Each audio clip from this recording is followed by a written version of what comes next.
പഞ്ചായത്തിലെ 9-ാം വാർഡിൽ കനത്ത കാറ്റിലും മഴയിലും പുളിമരം വീടിന് മുകളിൽ വീണ് വൻ നാശനഷ്ടം. എറിയാട് ഗ്രാമപഞ്ചായത്തിലെ 9-ാം വാർഡിൽ താമസിക്കുന്ന ചാലാന സുബ്രഹ്മണ്യന്റെ വീട് കനത്ത മഴയിലും കാറ്റിലും വലിയൊരു പുളിമരം വീടിന്മേൽ വീണ് ഭിത്തിയും ഷീറ്റും വീട്ടുപകരണങ്ങളും അടക്കം തകർന്നു. വലിയ നാശനഷ്ടമുണ്ടായി. 1 ലക്ഷം രൂപ ലോണെടുത്ത് പണിത പുതിയ അടുക്കളയാണ് പുളിമരം വീണ് ആകെ തകർന്നത്. രാത്രി 8:30 വീശിയടിച്ച കാറ്റിൽ പുളിമരം വീഴുകയായിരുന്നു. വാർഡ് മെമ്പർ വിവരമറിയിച്ചപ്പോൾ തന്നെ സ്ഥലത്തെത്തി 75 വയസ്സുള്ള വൃദ്ധനായ സുബ്രഹ്മണ്യനെയും മറ്റു കുടുംബാംഗങ്ങളെയും വീട്ടിൽ നിന്ന് രാത്രി തന്നെ മാറ്റിപ്പാർപ്പിച്ചുവെന്ന് വാർഡ് മെമ്പർ ഉണ്ണി പിക്കാസോ പറഞ്ഞു. എറിയാട് ഗ്രാമപഞ്ചായത്തിലെ 9-ാം വാർഡാണിത്.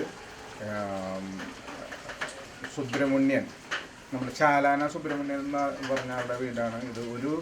ഏകദേശം 1 ലക്ഷം രൂപ ലോൺ എടുത്തിട്ട് അടുക്കള ശരിയാക്കിയതായിരുന്നു. ഇന്നലെ രാത്രി ഉണ്ടായിരുന്ന വലിയ ചുഴലിക്കാറ്റ് അഴീക്കോട് തീരപ്രദേശത്തുണ്ടായിരുന്നു. അതിനോടനുബന്ധിച്ച് ആണ് ഈ കാറ്റുണ്ടായിട്ടുള്ളത്. ഏകദേശം 8:30 മണിക്കാണ് ഇവിടെ കാറ്റ് വീശിയത്.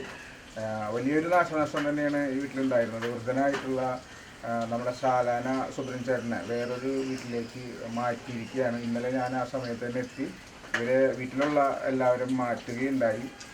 എന്തായാലും വലിയ നാശനഷ്ടമാണ് ഇവർക്ക് വന്നിട്ടുള്ളത്. തകർന്ന വീടിന് എത്രയും പെട്ടെന്ന് തന്നെ മുഖ്യമന്ത്രിയുടെ ദുരിതാശ്വാസ സഹായം ലഭ്യമാക്കണമെന്നും അഭ്യർത്ഥിച്ചു. ശബ്ദം കേട്ട് എല്ലാവരും ഓടി പോയതാ. അടുക്കളയിൽ കഞ്ഞി ഒഴിക്കാൻ വന്നിരിക്കുകയായിരുന്നു.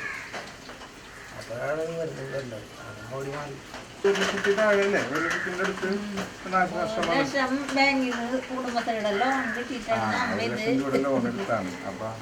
അടച്ചു